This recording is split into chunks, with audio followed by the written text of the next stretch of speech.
어느 목사님이 쓴 글입니다. 제목은 가정은 김밥과 같습니다 라는 재미있는 글입니다. 제가 한번 읽어보겠습니다. 김밥에서 김은 아버지 곧 가장입니다. 어머니는 밥이고 김밥 속에 들어있는 단무지, 시금치, 계란 등은 자녀들입니다. 김밥 속에 들어가는 재료는 3가지 이상이 돼야 맛이 있습니다. 김 속에 있는 밥과 속재료들이 잘 섞여져 있을 때에 제대로 된 김밥의 맛이 납니다. 김밥에 김이 찢어지면 속이 삐져나옵니다. 김밥 옆구리가 터지면 보기 흉한 것처럼 가장이 무너지면 온전한 가정을 이룰 수 없습니다. 밥은 고슬거려야 맛이 있습니다. 어머니는 부드럽고 따뜻해야 합니다. 그리고 김밥 속에 재료들이 섞여 맛을 내듯 우리 자녀들이 인생의 맛을 내는 사람들이 되어야 합니다. 자녀들이 잘 되면 그 네 집 자식들이야 하고 부모에게 영광이 됩니다. 김밥 속에 재료들이 맛을 낼 때에 김밥 전체가 맛있습니다. 사랑하는 자녀들이 잘 되기를 소원합니다.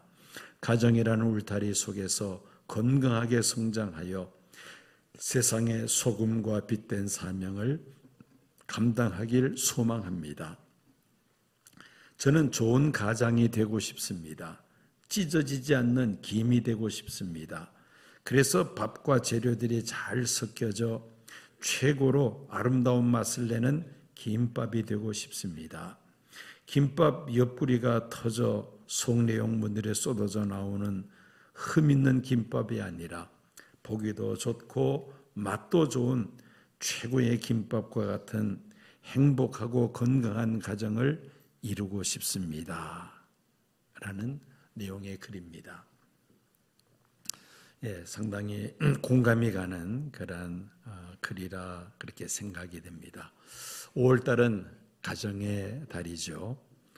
특별히 오늘은 어린이 주일을 맞이해서 우리 어린이의 소중함을 인식하며 우리의 다음 세대들인 어린이들에게 신앙을 밀어주기를 힘쓸 뿐만 아니라 우리 역시 어린아이 같은 믿음의 소유자가 되기를 힘써야 할 줄로 믿습니다.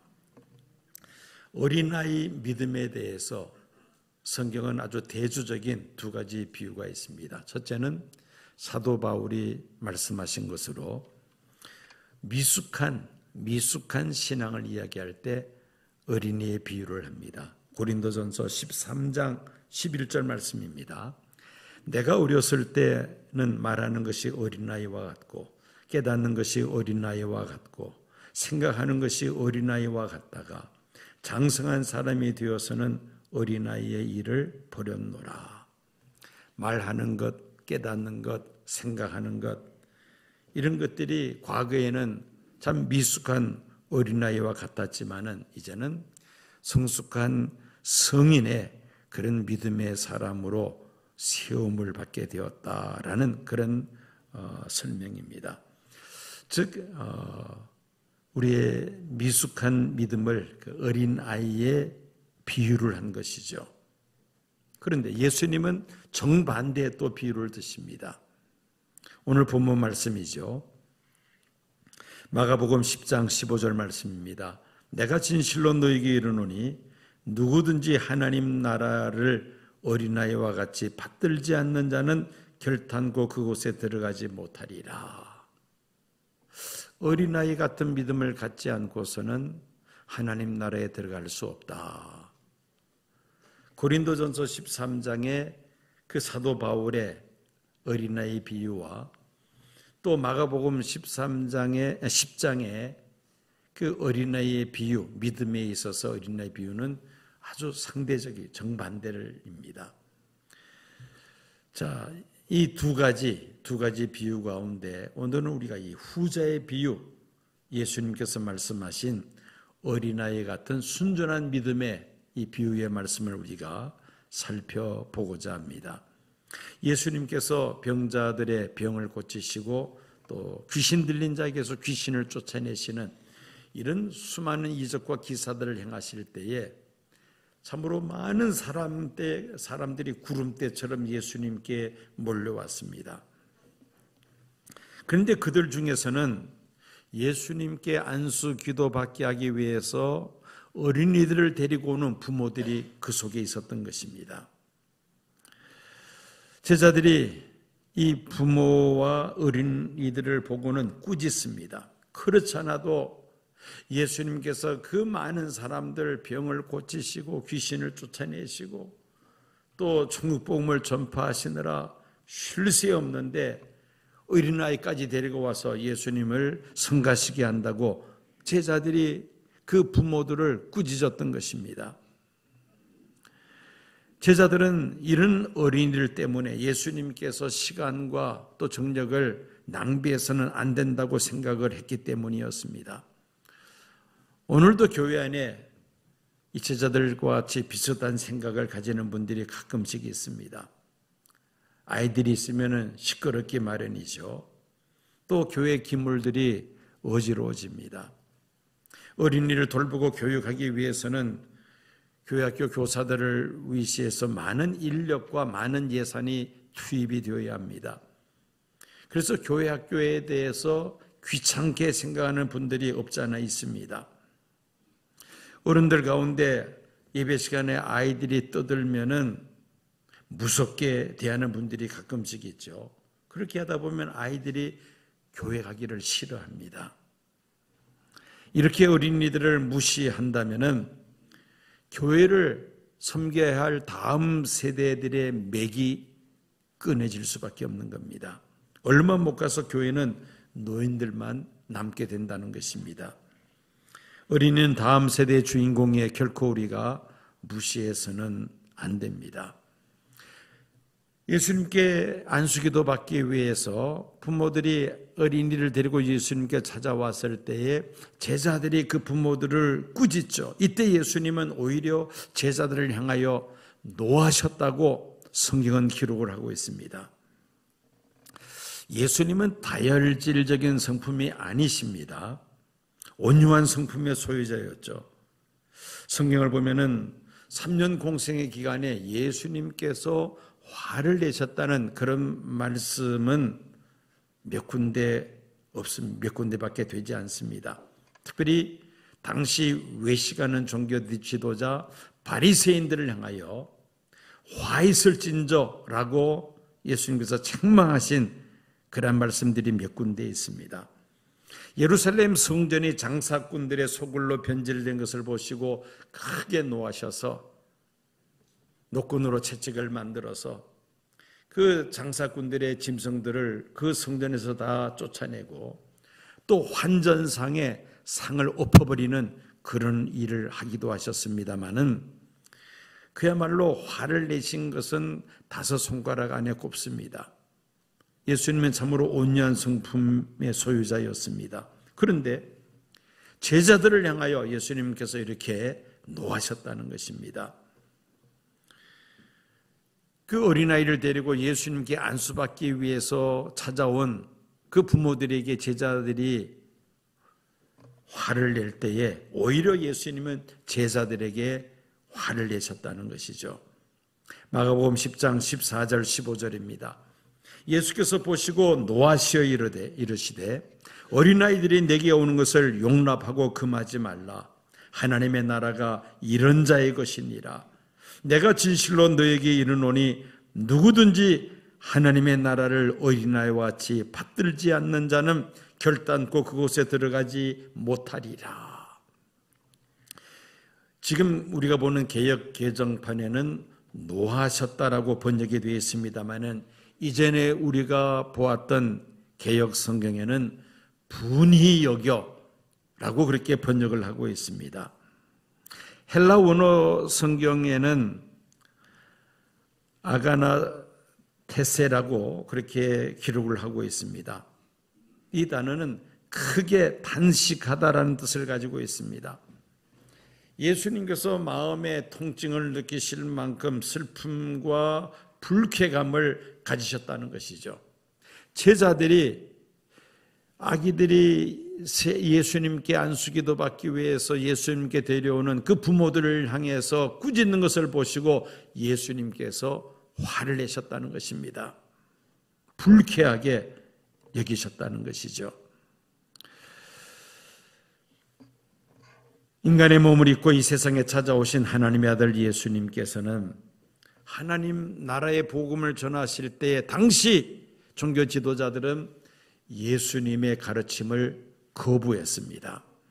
예수님을 메시아로 받아들이지 않았다는 것이죠. 이유는 그들이 예수님이 전하시는 천국 복음을 받아들이고 그리고 예수님을 메시아로 영접한다면은 이제는 더 이상 그들이 할 일이 없어져 버리고 맙니다.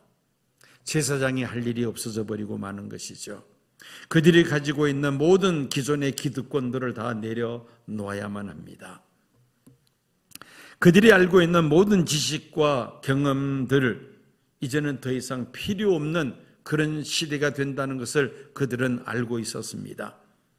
내려놓을 생각이 전혀 없었습니다. 오히려 그들은 예수님께서 전하시는 하나님 나라의 복음을 비판하면서 논쟁을 일삼습니다. 결국은 신성모독죄로 예수님을 십자가에 못 박아버리고 말았던 것입니다.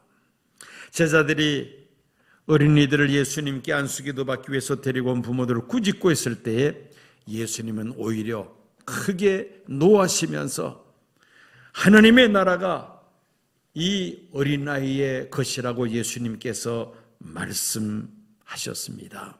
15절 보면 누구든지 하나님의 나라를 어린아이와 같이 받들지 않는 자는 결단코 그곳에 들어가지 못하리라 말씀하셨습니다.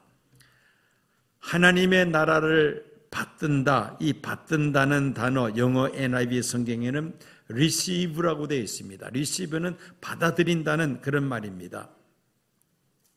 이 동일한 사건을 다루고 있는 누가복음 8장 17절을 보면 누구든지 하나님의 나라를 어린아이와 같이 받아들이지 않는 자는 결단코 그것에 들어가지 못하리라 예수님께서 말씀하십니다. 예수님의 이 말씀은 두 가지 의미를 가지고 있다고 우리가 해석할 수 있습니다. 첫째는 하나님 나라와 관련해서 어린이들을 무시해서는 안 된다는 것이죠. 신앙생활하는 부모들 가운데에서는 자녀들의 신앙생활에 대해서 별로 관심을 갖지 않는 부모들이 더러 있습니다. 그 이유를 두 가지로 우리가 분석해 볼 수가 있습니다. 부모들이 자녀들의 신앙에 대해서 관심이 없을 때에 그 원인을 두 가지로 분석해 볼 수 있는데, 첫째는 자녀들이 성장하면은 스스로 알아서 신앙 문제를 해결할 것이다, 이렇게 생각을 해버리는 경우가 있습니다. 둘째는 신앙생활에 대해서 부모가 이야기해도 자녀들이 따르지를 않으니까 그냥 포기해버리고 마는 그런 경우도 있습니다. 그렇지만은 자녀들의 학업 문제, 또 진로 문제, 결혼 문제, 이런 문제에 대해서는 부모들이 아주 민감하게 반응들을 합니다. 자, 이 부모들이 무엇에 대해서 관심을 가지느냐에 따라서 자녀들의 관심사도 그쪽으로 향할 수밖에 없는 것인데, 신앙생활에 대해서 부모가 관심을 갖지 아니하면은 자녀들 머릿속에는 신앙생활은 해도 되고 안 해도 되는 것이구나, 별로 자녀들도 관심을 갖지 않게 된다는 것입니다. 우선순위에 있어서 뒤로 신앙이 밀릴 수밖에 없다는 것입니다. 오히려 신앙생활은 어릴 때 시작할수록 더 좋습니다. 빠를수록 좋다는 말이죠. 어린아이 때가 신앙을 갖기가 가장 좋습니다. 나이가 들고 머리가 커지고 또 사회의 물을 먹기 시작하면은 신앙 갖는 것이 더욱 어려워지죠. 그래서 그런 말을 합니다. 마귀가 자녀들에게 손을 대기 전에 먼저 자녀들에게 신앙을 갖게 하라, 그런 유명한 격언이 있습니다. 자녀들이 이 예수님께서 어린아이와 같은 그러한 믿음을 가지라는 이 말씀의 또 다른 뜻은 어린아이와 같은 믿음을 가지고 하나님 나라를 받아들이는 사람이 하나님 나라에 들어갈 수 있다는 말입니다. 즉 우리가 어린아이와 같은 믿음을 가져야 한다는 것이죠. 여러분, 어린아이 같은 믿음, 어린이의 신앙에 대해서 몇 가지를 생각해 보고자 합니다. 아이들의 특성이 무엇입니까? 첫째가 단순하다는 것입니다. 어른은 자신이 가지고 있는 지식과 경험과 또 편견과 이해타산 때문에 생각이 매우 복잡합니다. 그렇지만 어린이의 마음은 백지와 같아서 듣는 대로 받아들이기 때문에 어린이들은 단순하죠. 예수님의 말씀을 있는 그대로 받아들이는 사람이 하나님 나라를 소유한다는 것입니다. 즉 마음의 생각이 단순해야 하나님 나라를 기업으로 얻는다는 것입니다. 사실 기독교 진리는 아주 간단합니다. 하나님 앞에서 내가 죄인이라는 것을 시인하고 회개하고 예수를 구주로 영접하면 하나님은 우리의 죄를 다 용서하시고 우리를 하나님의 자녀로 삼으시고 우리에게 영원한 생명을 주신다. 이게 복음의 핵심 아닙니까? 얼마나 간단합니까? 그런데 사람들의 머리, 어른들은 나이가 들수록 점점 더 머리가 복잡해집니다. 그래서 이 단순한 복음을 받아들이지를 못한다는 것입니다. 어린이 집회 또는 청소년 집회를 해보면 어른들에 비해서 은혜들을 빨리 받습니다. 마치 스폰지가 물을 빨아들이듯이 하나님의 말씀을 전하면 그 말씀을 있는 그대로 받아들입니다. 그런데 어른들 경우는 또 다르죠. 설교를 들을 때 아주 복잡합니다. 저 설교자의 설교가 진짜일까 가짜일까? 성경을 제대로 알고 하는 이야기일까? 뭐 이것저것 따집니다. 신학적으로 저 발언이 문제가 없는 발언일까? 무슨 의도를 가지고 오늘 이런 설교를 할까? 머릿속이 상당히 어른들은 복잡합니다. 내가 만약에 저 말씀대로 산다면은 나에게 어떤 손해가 있을까? 어떤 득이 있을까? 뭐 여러 가지 생각이 복잡하죠. 내가 만약에 저 설교대로 내가 세상을 살아간다면 사람들이 나를 어떻게 생각할까? 뭐 등등 하여튼 참 마음의 생각이 복잡합니다. 그러나 어린이나 청소년들은 생각이 단순하기 때문에 전하는 하나님의 말씀을 그냥 있는 그대로 받아들입니다.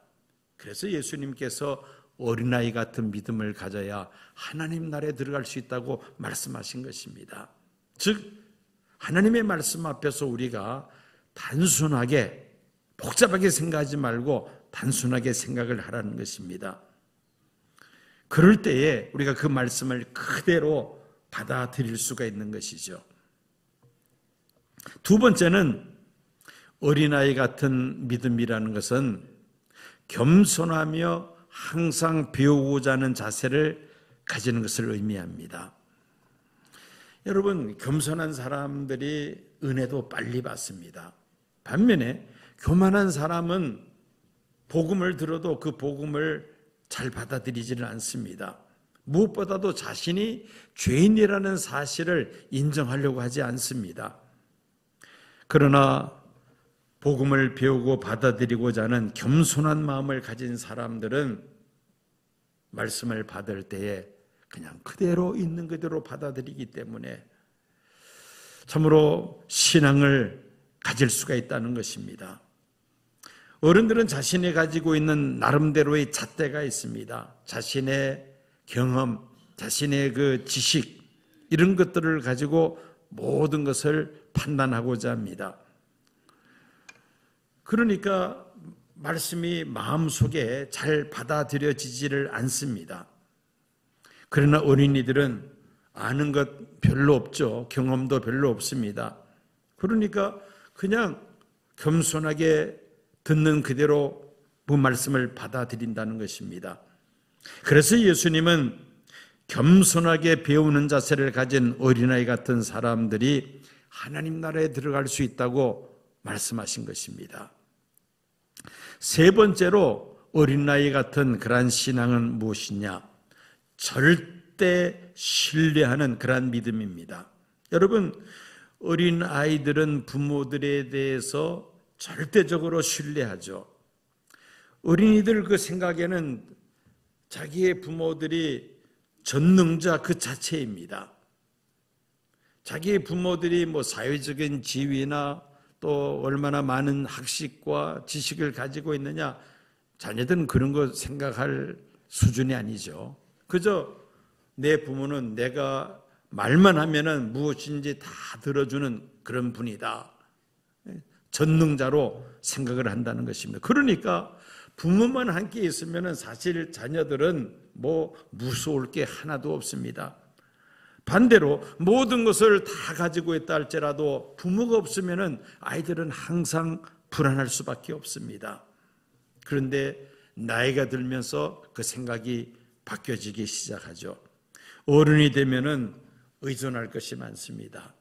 내가 배운 그런 지식과 또 쌓아온 경험, 소유하고 있는 세상 재물과 권력, 사회적인 지위, 이런 것들이 나름대로는 하나씩 쌓아나갑니다. 문제가 있을 때 그 문제를 해결해 줄 수 있는 그런 사람들도 또 많이 알고 있습니다. 그러니 눈에 보이지 않는 하나님을 의지하기보다는 눈에 보이는 세상 것을 의존하게 된다는 것입니다. 예수님은 어린아이처럼 절대적으로 하나님을 신뢰하는 사람, 이런 사람들이 하나님 나라에 들어갈 수가 있다라고 말씀하신 것입니다. 자, 우리의 신앙을 한번 생각해 보시기 바랍니다. 세 가지 어린아이의 특성을 말씀을 드렸는데, 첫째는 어떻습니까? 어린아이의 신앙이라는 것은 단순하다. 두 번째는 겸손하고 배우고자 하는 자세가 있다. 세 번째는 절대 신뢰한다. 이게 바로 어린아이 같은 믿음이라고 말할 수가 있습니다. 제자들을 꾸짖으신 예수님은 보라는 듯이 그 어린아이들을 안고 머리에 손을 얹고 축복 기도를 해주셨습니다. 예수님은 제자들과는 달리 어린아이에 대하여 관심과 애정을 가지셨다는 말씀이죠. 우리들도 우리의 자녀손들, 우리의 다음 세대들에 대하여 관심과 애정을 가져야 됩니다. 특별히 신앙적인 면에 있어서 우리는 관심을 가져야 한다는 것입니다. 이 신앙교육은 빠를수록 좋습니다. 왜냐하면 어릴수록 하나님의 말씀을 더 잘 들을 수 있고 더 잘 믿을 수 있기 때문입니다. 오는 시대에 주역이 될 우리의 다음 세대들, 우리의 자녀손들에 대해서 더 많은 관심을 가지고 그들을 신앙적으로 바르게 지도해야 할 줄로 믿습니다. 유대랍비 요한나 벤자카이라는 사람이 있었습니다. 이 사람은 주 70년 로마 군대에 의해서 그 예루살렘 성이 함락이 되며 유다 나라가 멸망할 때에 아주 중요한 역할을 했던 랍비였습니다. 예루살렘이 로마 군대에 의해서 완전히 포위되었을 때에 성 안에는 두 가지 부류의 사람이 있었습니다. 첫째는 우리는 끝까지 싸워야 한다. 절대 로마 군대에 항복을 한다든지 그들과 협상할 수는 없다. 끝까지 싸워야 한다. 그런 사람들이 있었고, 또 일부는 우리가 어떻게든 살아남아야 되지 않겠느냐, 협상을 하든 항복을 하든 어쨌든 우리가 살아남을 수 있는 방법을 선택하자, 이런 사람들이 또 있었다는 겁니다.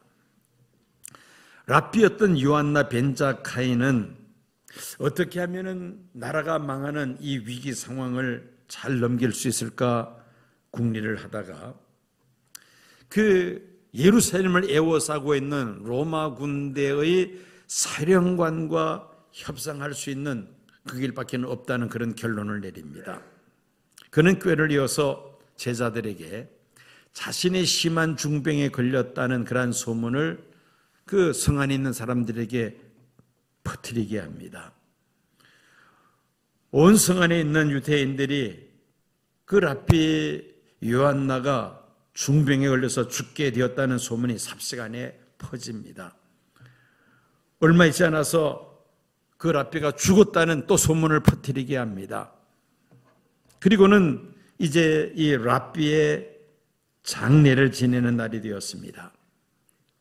제자들은 이 요한나를 장사 지내기 위해서 그 요한나를 관 속에 넣고는 성 바깥으로 이제 나가려고 했습니다. 이때 성 안에서 로마 군대와 대치하고 있던 이 유다 군사들이 그 길을 막습니다. 정말 진짜 죽었는지 살아있는지 거짓말로 그렇게 해서 성 바깥에 빠져나가려고 하는지를 확인하기 위해서 관뚜껑을 열어보아야 된다는 겁니다. 그때 이 제자들은 강경파 이 수비병들에게 그 심하게 반발하죠. 돌아가신 분을 욕되게 할 수가 있느냐. 그러면서 그 경비병들에게 강력하게 반발하면서 그 성에서 빠져나옵니다. 그런데 이번에는 성 바깥에 에워싸고 있는 로마 군대를 또 이제 지나가야 사령관을 만날 수가 있는데 군인들이 또 그 앞을 막습니다. 관을 열어보자는 겁니다. 그때 제자들은 필사적으로 대항을 합니다. 당신들의 황제가 죽어도 이렇게 할 겁니까? 더구나 우리는 무장도 하지 않았는데 이런 식으로 나오다니까 당신들은 정말 용맹스러운 로마 군인답지가 않습니다. 그러면서 로마 군병들을 설득해서 그 관체로 사령관 앞으로 가지고 갑니다. 우여곡절 속에서 이 관 속에 숨어있던 랍비 요한나는 로마군 사령관 타이터스와 이제 대면하게 됩니다. 이 요한나는 로마군 사령관에게 말합니다. 장군은 틀림없이 머지않아 로마의 황제가 될 겁니다. 이 말을 들은 사령관은 황제를 욕되게 한다고 화를 냅니다. 그러자 이 요한나는 또다시 말합니다. 내 말이 틀림없습니다. 두고 보십시오. 그 말에 이 사령관은 귀가 솔깃해져서 무엇 때문에 나한테 이렇게 찾아왔는지를 말하라고 합니다. 그때 요한나가 입을 열어서 이 사령관에게 이런 요구를 합니다. 내가 죽음을 무릅쓰고 당신을 찾아온 것은 한 가지 부탁이 있기 때문입니다. 당신이 예루살렘 성을 완전히 함락할 텐데 그 성 안에 10명의 랍비와 그리고 아이들을 교육시킬 수 있는 학교 하나는 부수지 말고 남겨달라고 그렇게 부탁을 합니다. 그렇게 어렵지 않은 부탁이기 때문에 이 타이터스 장군은 허락을 합니다. 예루살렘을 함락할 때에 10명의 랍비와 또 그들이 아이들을 가르칠 수 있는 학교 하나는 부수지 않고 그렇게 살려두었다는 것입니다. 이 요한나의 말대로 예루살렘 성은 완전히 부서지고 맙니다. 예루살렘 성전은 돌 위에 돌 하나 남지 않고 완전히 파괴가 되죠. 성벽이 무너집니다. 가옥들은 다 불탑니다. 그런데 10명의 랍비와 그리고 학교 하나는 남겨두었던 것입니다. 로마 군대가 다 철수한 다음에 살아남은 랍비들이 그 학교에서 살아남은 아이들에게 유대인의 전통, 율법 그리고 신앙을 가르치기 시작합니다. 전쟁이 끝난 다음에 그 조그마한 학교에서 전해진 유대인의 그 전통과 그리고 신앙은 지금까지 이어져 내려가고 있다는 것입니다. 교육의 중요성이 이렇게 크다는 것이죠. 잠언 22장 6절 말씀입니다. 마땅히 행할 길을 아이에게 가르치라. 그리하면 늙어도 그것을 떠나지 아니하리라. 디모데후서 3장 15절입니다. 또 내가 어려서부터 성경을 알았나니 성령은 능히 너로 하여금 그리스도 예수 안에 있는 믿음으로 말미암아 구원에 이르는 지혜가 있게 하느니라. 이 교육이 얼마나 중요한 것일까? 특별히 신앙교육, 어릴 때부터 시작되는 이 신앙교육의 소중함을 성경은 이렇게 말씀하고 있습니다. 우리 부모들은 마땅히 우리의 자녀선들을 유아 때부터 하나님의 말씀으로 가르쳐야 할 것입니다. 신앙교육은 빠를수록 좋습니다. 우리의 사랑하는 자녀들, 우리의 다음 세대들, 마귀들이 손대기 전에 먼저 하나님의 말씀으로 그들을 가르쳐야 되겠다는 것입니다. 그리고 우리들도 어린아이 같은 믿음을 가지기를 힘써야만 합니다. 복잡한 이 세상 속에서 우리는 그야말로 하나님 앞에서 단순하게 어린아이처럼 그리고 겸손하게 하나님의 말씀을 받아들일 뿐만 아니라 절대적으로 하나님을 신뢰함으로 인하여 하나님 나라를 넉넉히 소유할 수 있는 믿음의 사람들이 되시기를 축원합니다.